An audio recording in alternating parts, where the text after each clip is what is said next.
Hari ini saya akan menyampaikan firman dengan judul kebiasaan bersyukur versus bersungut-sungut. Kita akan baca Filipi pasal 2 ayat 14 dan 15. Filipi pasal 2 ayat 14 dan 15. Mari kita baca bersama dengan suara yang keras. 2, 3. Lakukanlah segala sesuatu dengan tidak bersungut-sungut dan berbantah-bantahan, supaya kamu tiada beraib dan tiada bernoda sebagai anak-anak Allah yang tidak bercela di tengah-tengah angkatan yang bengkok hatinya dan yang sesat ini, sehingga kamu bercahaya di antara mereka seperti bintang-bintang di dunia. Amin. Beberapa tahun terakhir ini masalah kesehatan mental health makin banyak dibicarakan orang. Karena makin lama makin banyak orang yang kena stres, anxiety, kecemasan, gangguan tidur, insomnia, dan sebagainya. Di Indonesia saja, orang-orang yang mengalami gangguan mental dari tahun ke tahun tingkatannya, prosentasenya makin tinggi. 17% orang dewasa di Indonesia diduga dalam penelitian mengalami depresi, kecemasan, dan ini bisa dipahami karena tekanan ekonomi dan sosial yang makin menjadi-jadi. Angka kemiskinan makin tinggi di Indonesia. Orang-orang yang kena PHK, pemutusan hubungan kerja juga makin banyak. Perang dagang bagaimanapun juga itu mempengaruhi situasi Indonesia, sehingga banyak orang berpikir apakah saya tahun depan akan punya penghasilan yang tetap sama seperti tahun ini ataukah akan menurun. Yang mengherankan adalah dalam survei yang dilakukan oleh pemerintah, remaja usia 10-17 tahun, angka masalah mentalnya 35%. Lebih banyak dari orang dewasa 17%. Kok bisa ya? Kan anak remaja belum kawin, belum punya tanggungan, belum punya istri, belum punya anak. Mereka kan lagi happy-happy, lagi jalan-jalan. Tapi ternyata masa remaja adalah masa transisi, masa pencarian jati diri. Banyak orang menyebutnya sebagai masa tofan dan badai, storm and stress. Sehingga mereka juga mengalami banyak stres, tekanan dalam hidupnya. Belum lagi tekanan akademik. Kalau kita lihat di YouTube-nya Gubernur Jabar, Kang Deddy Mulyadi, mewawancara beberapa anak-anak SMA di beberapa kota di Jawa Barat. Saya kok mikir anak SMA sekarang kok bodoh-bodoh ya. Perkalian aja nggak bisa. Untuk perjumlahan yang simple mereka nggak ngerti. Waduh. Apalagi tekanan dari media sosial. Mereka lihat Instagram temennya, waduh lagi jalan-jalan di Bali. Aduh saya mah soreang. Sehingga saudara-saudara banyak orang merasa tertekan begitu. Bukan kesalahan orang lain tapi dia merasa bahwa dia juga ingin mendapatkan fasilitas seperti itu. Belum lagi kalau di dalam keluarga banyak konflik. Papa mama berantem. Teriakan menjadi sesuatu kebiasaan yang muncul dalam keluarga. Tekanan mental itu terjadi. Tapi sebetulnya begini, aksi yang negatif bisa saja datang tanpa kita harapkan. Tapi reaksinya itu kita yang menentukan. Ada yang berpandangan bahwa hidup ini hanya 5% terdiri dari apa yang terjadi dalam hidup kita. Tapi 95%-nya adalah respons kita terhadap apa yang terjadi. Nah, kalau kita menghadapi kehidupan itu dengan menanggapinya dengan bersungut-sungut, artinya mengeluh terus-menerus, maka dampaknya buruk bagi kesehatan mental. Itu akan membentuk pola pikir negatif karena otak terbiasa mencari hal buruk dalam situasi apapun. Saya heran kadang-kadang ada orang kalau meneliti satu hal bisa melihat sisi buruk yang bahkan sulit dilihat oleh orang lain, saudara-saudara. Dua orang berjalan ke gereja, yang satu bilang, lihat tuh bagus ya, ada pelangi merah kuning hijau di langit yang biru. Temannya bilang, saya juga lihat, tapi kamu tahu kan pelangi muncul setelah ada hujan. Tuh jalanan becek, banyak lumpur, ujung sepatu kita kena lumpur. Mereka jalan terus, satunya bilang, lihat di pinggir jalan ada bunga mawar, merah merekah merona, indah sekali. Temannya bilang, saya juga lihat, tapi hati-hati, bunga mawar banyak durinya, nanti kamu kena durinya. Nah ini kesalahan kan bukan pada pemancar, tapi pada penerima, saudara-saudara. Yang satu lihat yang bagus, satu yang jelek yang dia lihat. Dengar khotbah pendeta, keren ya, kata temannya habis kebaktian. Yesus bisa jalan di atas air, dia meneduhkan gelora laut. Hebat Tuhan kita. Temannya bilang, aku juga tahu, pendeta kan khotbah itu memang. Tapi kamu tahu nggak kenapa Yesus berjalan di atas air? Oh, karena dia maha kuasa dong. Bukan. Yesus jalan di atas air karena dia tidak bisa berenang. Kalau dia bisa berenang, dia nggak akan jalan di atas air. Saya mau bilang, bagi orang negatif, bahkan mujizat pun akan dilihat sebagai sebuah kelemahan. Makanya ayat firman tadi berkata, jangan bersungut-sungut, jangan berbantah-bantah. Tapi lakukan segala perkara dengan sukacita, penuh dengan ucapan syukur. Sebab dengan sikap hidup demikian, kita akan bercahaya. Shine like a star. Bercahaya seperti bintang di udara, di langit. Karena itu kita harus mengambil sikap hidup bersyukur dan bukan bersungut-sungut. Apa dampaknya pada kesehatan mental? Ucapan syukur akan mengurangi stres dan kecemasan. Sebaliknya akan meningkatkan suasana hati positif. Hati yang gembira adalah obat yang manjur. Tapi semangat yang patah mengeringkan tulang. Ucapan syukur akan membuat kita memiliki ketahanan mental. Tekanan boleh datang, tapi kita punya resiliensi. Tidak seperti bola kristal yang ketika jatuh langsung pecah. Tapi seperti bola basket, walaupun dibanting keras, dia akan melejit lebih tinggi. Jadi pribadi yang tahan banting. Kualitas tidurnya pun lebih nyaman bagi orang yang suka mengucap syukur karena hatinya tenang. Dalam relasi sosial akan lebih baik. Karena kalau orang bersungut-sungut, saudara-saudara, relasi sosialnya akan jelek dengan orang lain. Siapa sih mau punya teman yang negatif aja ngomongnya, yang mengeluh aja. Aduh, kita nggak mau punya teman model seperti itu. Energi rohani kita tersedot habis. Sebaliknya orang yang bersyukur seneng, happy, ya bisa ketawa, rasanya nyambung, saudara. Kalau orang muda bersungut-sungut, stres, cemas, depresi, nggak bahagia. Sedangkan orang yang banyak bersyukur, mentalitasnya lebih stabil, optimis, dan dia lebih cenderung punya kebahagiaan dalam hidup. Teringatlah saya, ada seorang ibu yang punya 2 orang anak yang sangat dikasihinya. Masalahnya si ibu ini selalu ngomel, suka mengeluh, gampang komplain tentang apapun juga. Anak yang pertama jualan es, anak kedua jualan jas hujan. Jadi kalau lagi terang, dia ngomel, aduh hari ini terang, panas, mana ada orang yang beli jas hujan anak saya. Jas hujannya pasti nggak laku. Karena orang kalau pakai jas hujan ketika terang benderang kan dibikinnya punya penyakit aneh. Jam 7:05 alias agak miring, saudara-saudara.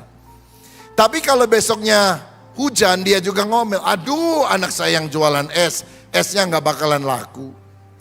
Satu kali dia diajak temannya mengikuti ibadah di GBI Mekarwangi, Stairway from Heaven, jam 1:30. Dan dia mendengarkan khotbah pendeta, ubah persungutan menjadi ucapan syukur. Dia pikir, ya saya mau berubah. Begitu keluar dari gereja hujan. Dan dia bilang, hujan ya, syukurlah anak saya yang jualan jas hujan, jas hujannya laku. Besoknya panas, Puji Tuhan, anak saya yang jualan es hari ini gilirannya diberkati Tuhan, esnya pasti laku. Boleh saya tanya, keadaan di luarnya berubah tidak? Situasinya berubah atau tidak? Apa yang berubah? Attitude-nya, sikap hatinya, cara pandangnya. Itulah cara kita menghadapi dunia. Aksi yang negatif bisa datang, tapi respons, reaksi kitalah yang menentukan apa yang kita akan munculkan dalam kehidupan ini. Saya akan bacakan bagian ayat dari Kisah Rasul 16 ayat 23 sampai 26 tentang Paulus dan Silas yang memberitakan Injil tapi di penjara, disiksa. Tapi bagaimana respon mereka itu membuat perubahan. Dikatakan demikian, setelah mereka berkali-kali didera, mereka dilemparkan ke dalam penjara. Kepala penjara diperintahkan untuk menjaga mereka dengan sungguh-sungguh. Sesuai dengan perintah itu, kepala penjara memasukkan mereka ke ruang penjara yang paling tengah dan membelenggu kaki mereka dalam pasungan yang kuat. Tetapi kira-kira tengah malam, Paulus dan Silas berdoa dan menyanyikan puji-pujian kepada Allah, dan orang-orang hukuman lain mendengarkan mereka. Ayat 26. Baca bersama. Akan tetapi terjadilah gempa bumi yang hebat sehingga sendi-sendi penjara itu goyah. Dan seketika itu juga terbukalah semua pintu dan terlepaslah belenggu mereka semua. Lihat, ketika mereka mengalami kondisi yang sangat tidak nyaman, mereka memilih bukan bersungut-sungut. Mereka memilih berdoa dan menyanyi, memuji, menyembah Tuhan. Pelajaran pertama yang saya tarik adalah bersyukur itu ternyata adalah pilihan dan bukan perasaan. Happiness is a choice. Kebahagiaan adalah sebuah pilihan. Nggak menunggu keadaannya lebih baik dulu baru kita bersyukur, memuji Tuhan. Dalam segala situasi kita belajar memuji Dia. Habakuk pernah bilang, sekalipun pohon ara tidak berbunga, pohon anggur tidak berbuah, hasil pohon zaitun mengecewakan, kambing domba terhalau dari kurungan, tapi aku akan beria-ria di dalam Allah yang menyelamatkan aku. Kondisinya nggak bagus, tetapi keputusan hatinya, aku tetap akan selalu bersyukur kepada Tuhan. Bukannya karena keluarga kita nggak ada masalah lalu kita bersyukur. Tapi kalau kita banyak bersyukur, keluarga kita akan bisa menyelesaikan masalah yang ada. Bukannya kita kebanyakan duit maka kita bersyukur.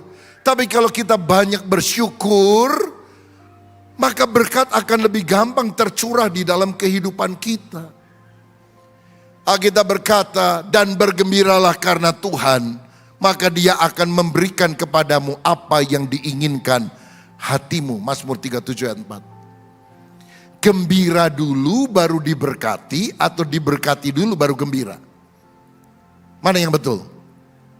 Ayatnya, dan bergembiralah karena Tuhan, maka Ia akan memberikan apa yang diinginkan hatimu. Gembira dulu atau diberkati dulu? Kita maunya kan diberkati dulu baru gembira. Tapi kalau saudara bisa gembira karena sudah diberkati, nggak usah iman. Orang beriman itu bisa bergembira, bersyukur, walaupun mujizatnya belum terjadi. Mana mujizatnya, mana jawaban doanya? Saya sudah doa, saya yakin sudah jawab. Tuhan akan berikan pada waktunya. Mujizat saya on the way, sedang dalam perjalanan. Kita beli ayam goreng pakai Gojek aja, yakin gak lama lagi pasti datang, sudah duduk kita di meja makan. Masa sama tukang Gojek aja percaya, apalagi Tuhan. Dia kirim lewat perantaraan Gojek spesial, malaikatnya datang untuk memberkati kita. Kalau saudara beriman keluar dari tempat ini, doamu dikabulkan Tuhan. Mujizat saya on the way, sedang dalam perjalanan. Jangan keliru baca Alkitab. Tuhan berkati saya dulu, baru saya bersyukur. Bukan itu cara Tuhan. Bergembira dulu, berkat Allah datang. Ada orang beli baju batik yang jualnya orang Arab. Dan dia lihat di kasir itu ada tulisan, membuat dia tertarik. Ditanggung, tidak luntur. Dia beli, dia pakai, dicuci, luntur. Marah dia. Dibawa balik itu baju batik. Bohong kamu, saya pakai sekali luntur. Sabar. Ente orang Indonesia, aneh orang Arab. Cara bacanya beda. Orang Indonesia baca dari kiri ke kanan, ditanggung tidak luntur. Orang Arab bacanya dari kanan ke kiri, luntur tidak ditanggung. Luntur sampean yang tanggung katanya. Jangan sampai kita salah baca ayat Alkitab. Karena yang betul adalah gembira dulu, bersyukur dulu, baru mujizat terjadi. Yesus pernah mengalami satu situasi di mana begitu banyak orang yang harus diberi makan. Yang laki aja 5.000 orang, belum perempuan, belum anak-anak. Padahal yang diberikan kepada dia hanya 5 roti dan 2 ikan. Dan apa yang Yesus lakukan? Yohanes 6 ayat 11 mencatat hal ini. Lalu Yesus mengambil roti itu, mengucap syukur dan membagi-bagikannya kepada mereka yang duduk di situ. Demikian juga dibuatnya dengan ikan-ikan itu sebanyak yang mereka kehendaki. Yesus tidak fokus pada besarnya kebutuhan. Yesus fokus pada hal yang sedikit yang adalah berkat dari Bapa untuk dia bisa bagi-bagikan. Kadang orang bilang, gaji segini mana cukup buat sebulan. Gajinya juga nggak nambah kalau kita ngomel. Ataukah kita bilang, Tuhan terima kasih buat berkat-Mu, walaupun sedikit, ajar aku mengelolanya dengan baik. Supaya aku bisa menghabiskan bulan ini dan tetap tidak kekurangan makan. Kalau kita mengeluh, pasangan saya begini. Suami pelitnya luar biasa. Maka cinta kita akan terkikis. Tuhan, suami saya agak pelit sih. Tapi ada bagusnya juga.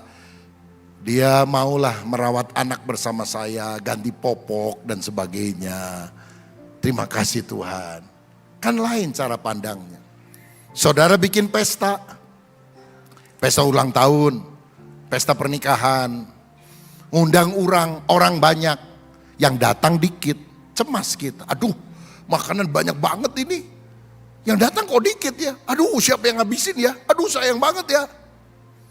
Kita bikin undangan, yang datang banyak, makanan sedikit.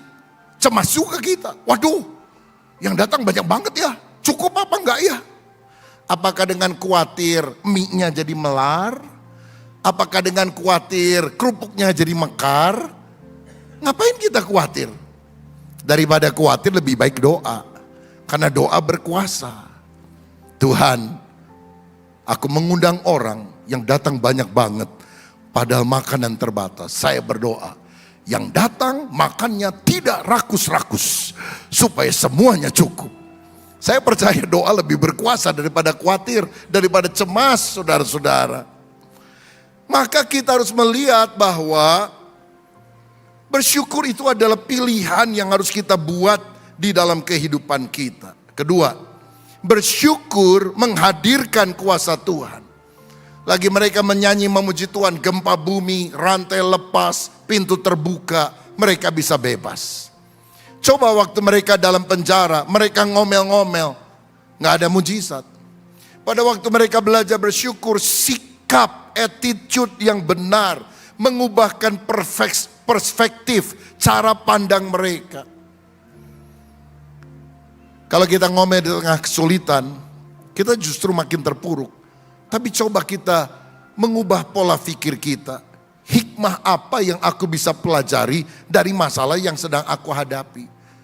Jangan bilang, why me Lord, kenapa mesti saya yang alami ini. Tapi Tuhan, apa yang saya bisa pelajari melalui kesulitan ini. Pasti Tuhan memberikan hikmat kepada saya untuk saya belajar sesuatu nilai rohani yang penting.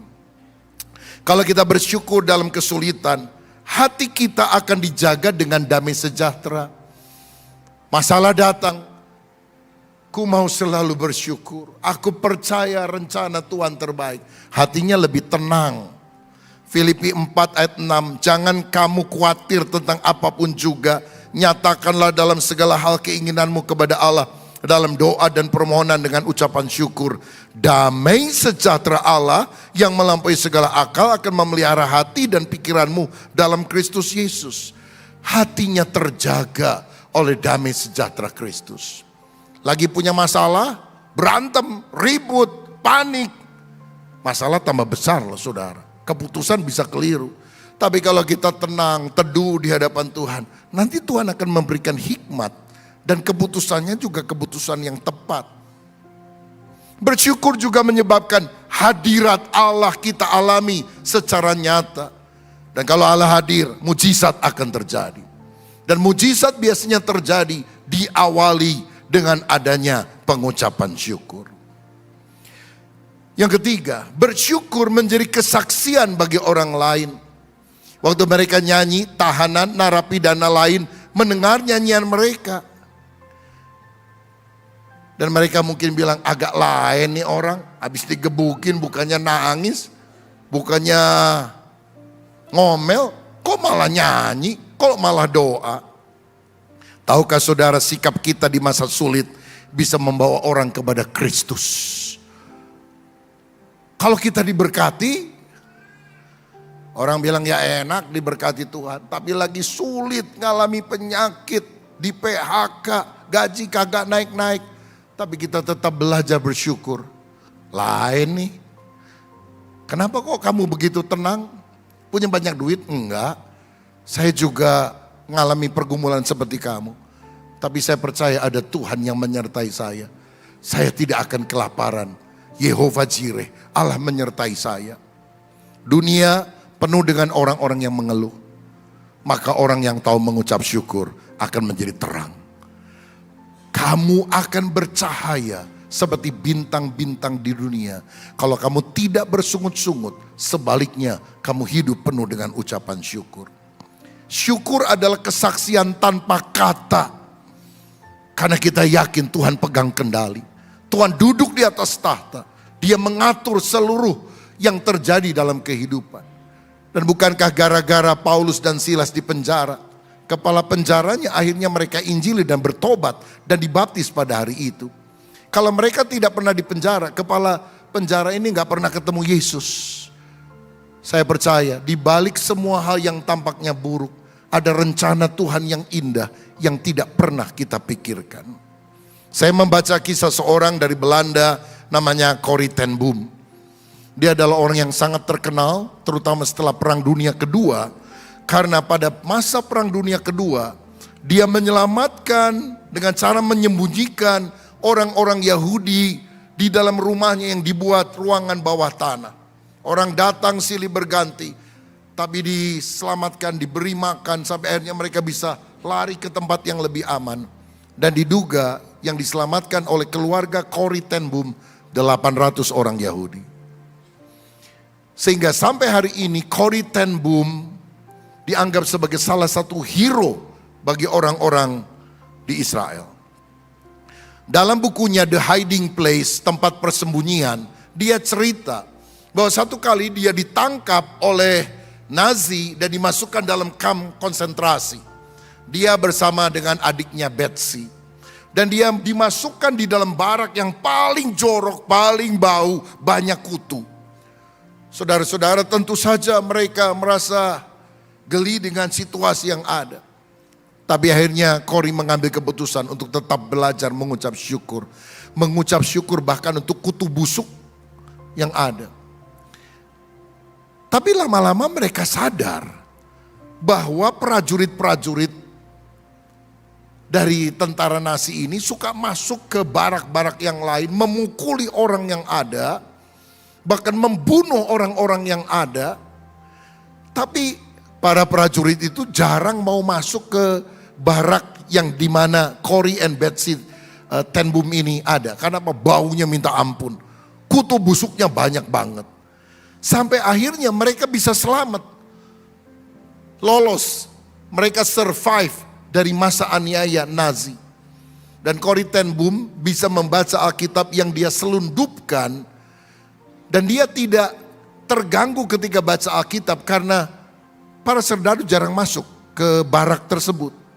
Bahkan dia bisa melayani, menginjili, mengkonseling, dan mendoakan orang-orang sehingga banyak di antara mereka akhirnya percaya kepada Yesus. Pelajaran berharganya adalah berkat kadang datang secara tersembunyi di balik hal yang tidak kita sukai. Kuncinya belajar mengucap syukur. Saya membaca kisah lain, Nick Vujicic, seorang yang dilahirkan tanpa tangan, tanpa kaki dari Melbourne, Australia. Dan pada masa kecil dia dibully, saudara. Dan dia mau bunuh diri karena rasanya dia sampah masyarakat. Gak punya tangan, gak punya kaki. Masa depan suram banget. Tapi satu kali dia dengar khotbah pada waktu Yesus ditanya oleh orang-orang Yahudi. Ini ada orang buta sejak lahir. Yang dosa ini bapak ibunya atau dia? Yesus bilang, bukan dia dan juga bukan orang tuanya yang bersalah. Tapi melalui hal ini, kemuliaan Allah akan dinyatakan. Dia mencelikkan mata orang buta, sehingga akhirnya orang buta ini menjadi saksi bagi banyak orang. Itu khotbah masuk ke dalam hatinya. Dan dia bilang, aku lahir cacat. Tapi aku yakin Tuhan punya rencana baik. Melalui hidupku kemuliaan Allah akan dinyatakan. Sejak itu dia tekun di dalam pengajaran firman. Dan dia melihat bukan lagi ketiadaan tangan dan kaki. Tapi dia bilang, aku masih punya mulut untuk bisa berkata-kata. Aku punya mata untuk melihat. Aku punya telinga untuk mendengar. Aku tidak buta, aku tidak tuli. Aku tidak bisu. Memang aku tidak punya tangan dan kaki. Sekarang Nick Vujicic dikenal sebagai motivator kelas dunia. Dan dia menjadi penginjil yang keliling dunia. Puluhan negara sudah dia jelajahi. Karena dia menjadi ambassador of hope. Duta pengharapan. Orang seperti saya aja bisa dipakai Tuhan, diberkati Tuhan. Dia sudah nikah sekarang, istrinya normal, punya 4 anak kalau saya tidak salah. Dia punya perusahaan, punya yayasan, punya rumah yang bagus, punya harta yang banyak. Dan kalau orang lihat dia muncul aja, tik. Gak punya tangan, gak punya kaki. Kok bisa jadi orang sukses banget? Saya percaya Tuhan punya rancangan yang besar dalam kehidupan kita. Apa titik tolak perubahan hidupnya? Belajar memfokuskan diri. Dari dulu negatif melihat kekurangan. Sekarang melihat masih banyak anugerah yang Tuhan berikan kepada saya. Sebagai akhir, saya ingin memberikan kepada kita sekalian 4 cara sederhana mengembangkan kebiasaan bersyukur dan mengakhiri kebiasaan bersungut-sungut. Saya beri akronim PUAS, P-U-A-S. Karena orang yang tahu bersyukur akan mendapatkan kepuasan di dalam hatinya. P, pikirkan kebaikan Tuhan. Kalau saudara mau tidur malam, coba renungkan, hitung. Hari ini berkat apa yang saya terima dari Tuhan. Besok waktu bangun pagi, ucap syukur dulu untuk apa yang saudara pikirkan itu adalah anugerah Tuhan dalam hidup kita. Ada lagu lama bilang gini, hitung berkatmu satu-satu, ingat semua janganlah lupa. Hitung semua satu persatu, dan kau lihat cintaku atas semua. Kalau angin tofan datang menerpa hidupmu, hitunglah berkatmu satu-satu. Pikirkan kebaikan Tuhan. Kedua, ucapkan syukur atas hal kecil. Juga bersyukur untuk orang sekitar kita.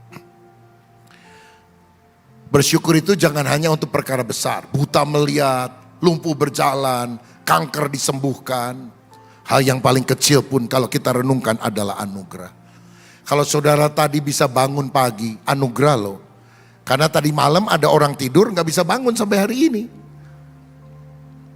Seorang anak ngomong gini sama mamanya, "Mama, saya mau berhenti doa. Karena apa yang saya minta semua udah dikasih Tuhan. Saya minta baju baru Tuhan kasih, sepeda mini baru Tuhan kasih.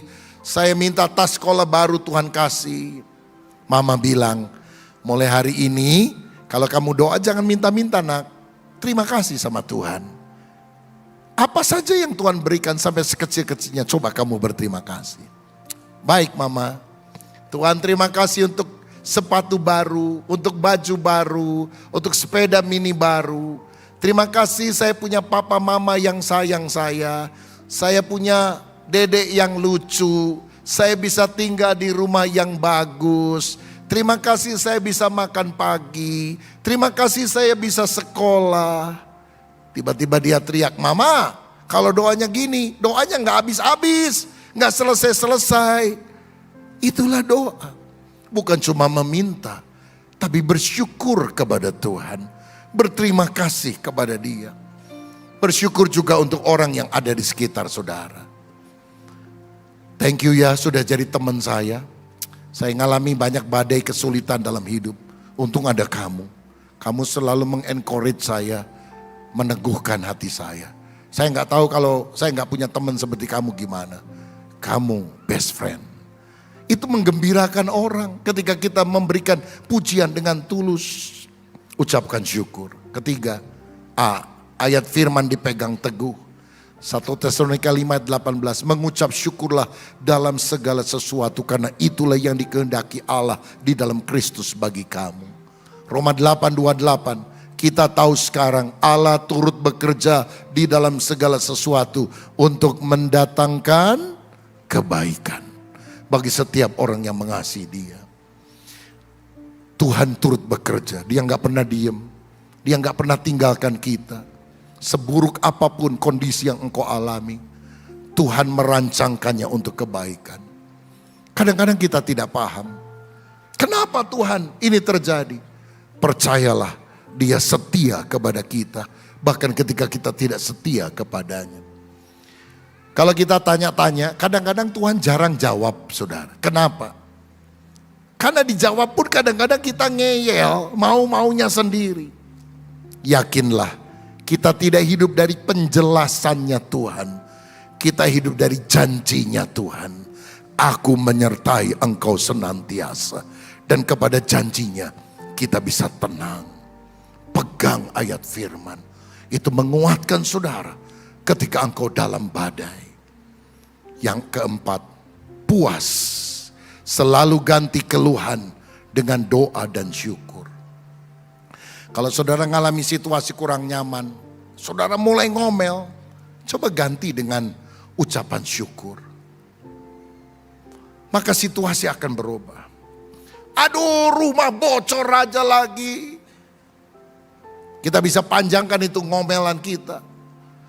Bulan lalu udah diperbaiki, bocor terus. Ini dasar tukangnya gak bener, bla bla bla bla bla. Panjang saudara, gak ada solusi juga. Tapi waktu kita mau ngomel itu, coba ganti dengan doa, ganti dengan ucapan syukur. Tuhan, rumah saya bocor lagi. Saya harus perbaiki, tapi terima kasih Tuhan ya, saya masih punya rumah. Teman saya masih ngontrak, ada yang tidur di pinggir, di kolong jembatan. Terima kasih saya punya rumah. Semua pandangan kita akan berubah. Aduh, ini motor atau mobil mogok aja terus. Coba kita ganti. Aduh, motor mogok. Tapi terima kasih Tuhan, saya masih punya motor. Ada teman lain nyicil motor, belum lunas, belum bisa dapat sampai hari ini. Terima kasih Tuhan. Aduh, anaknya bodoh pisan, males. Saudara ganti, Tuhan terima kasih. Aku masih punya anak, walaupun bodoh dan males. Tapi aku bersyukur ada temanku dan nikah lama, minta anak, belum dikarunia oleh Tuhan. Aku akan doa, ajar supaya anak ini menjadi pinter dan cerdas. Selalu lihat, bukan keluhan, tapi menjadi doa dan ucapan syukur. In everything, give thanks. Dalam segala perkara, ucapkan syukur. Bahkan ketika engkau yang masih pacaran diputuskan oleh pacarmu, jangan mati bunuh diri. Tuhan punya rancangan yang indah dalam hidup saudara. dia menggagalkan engkau dengan si dia. Karena Tuhan punya yang lebih baik untuk saudara. Sabar. Waktu Tuhan adalah waktu yang terbaik. Belum tentu cinta pertama itu adalah jodohmu. First love is the best. Itu kata dunia, kata Tuhan mah enggak gitu. Second love, second best. Third love enggak beres. Siapa bilang?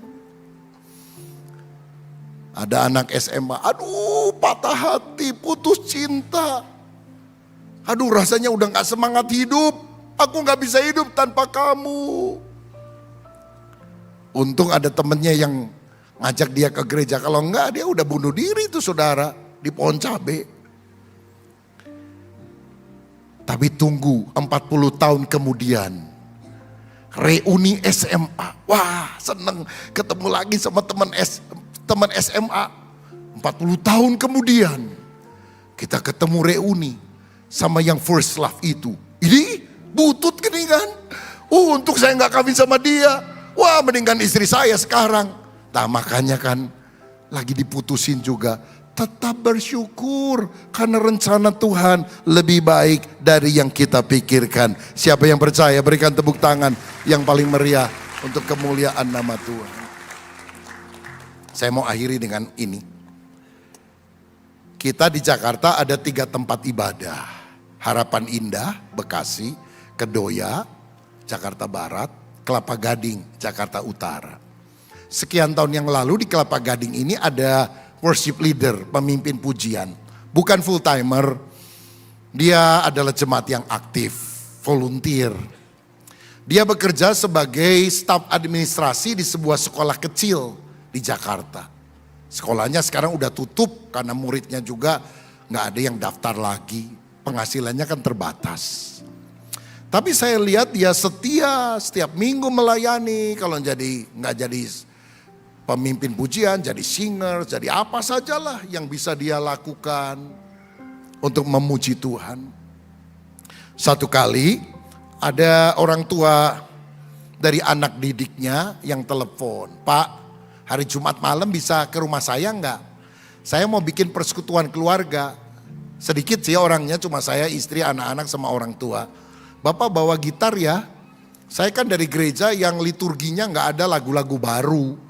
Semua lagu-lagu lama yang udah puluhan ratusan tahun. Tapi Bapak kan di gereja suka nyanyi lagu-lagu yang ada di CD-CD itu loh. Saya suka loh Pak. Datang ya? Oke, bisa. Hari Jumat malam dia datang bawa gitar. Nyanyi-nyanyi penyembahan, lagu-lagu baru. Sejam selesai, makan bersama. Capcay, puyunghai, barongsai. Dinikmati bersama-sama. Setelah selesai, duduk di ruangan tamu. Ngobrol-ngobrol, minum teh. Tuan rumah tanya, Pak, ini kan udah deket akhir tahun. Tahun depan ada rencana apa? Oh saya pingin beli rumah Pak. Oh bagus. Karena selama ini saya kontrak. Udah lihat belum rumahnya? Sudah Pak. Oh sering saya kelilingin, saya udah doain. Ya beli dong, duitnya belum ada Pak. Berapa sih harganya? Oh yang saya lihat ada 1 M, ada yang lebih. Memang kamu punya uang berapa? Ah malu Pak ngomongnya. Didesek-desek dia gak berani ngomong. Karena kemudian dia ngomong sama saya cuma punya tabungan 10 juta. Saya bilang 10 juta kapan beli rumahnya. Sampai Tuhan Yesus datang juga gak kebeli. Ya itu makanya saya gak berani ngomong sama itu orang. Pokoknya dikit banget lah Pak. Tapi kamu pengen beli rumah ya? Iya Pak. Tapi belum mampu Pak. Pada saya istri sama anak. Waktu itu baru 1 masih kecil. Sangat merindukan rumah.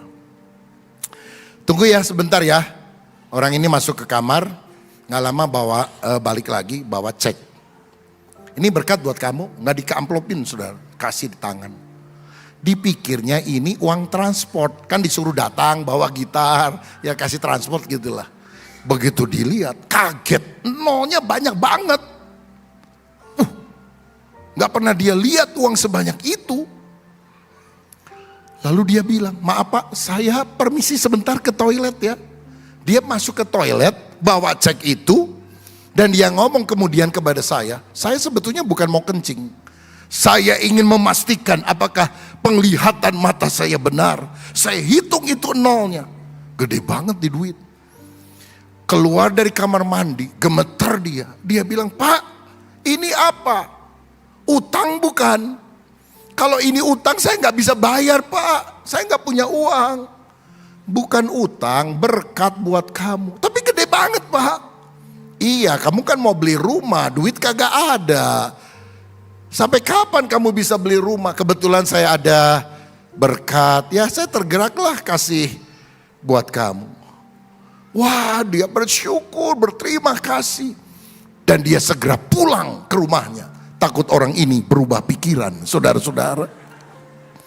Dan dia bilang, dalam minggu itu dia beli 1 rumah di Bekasi, bukan di Kelapa Gading. Karena kalau Kelapa Gading duitnya gak cukup, saudara. Di Bekasi. Dan uangnya bisa cukup untuk beli 1 mobil Avanza.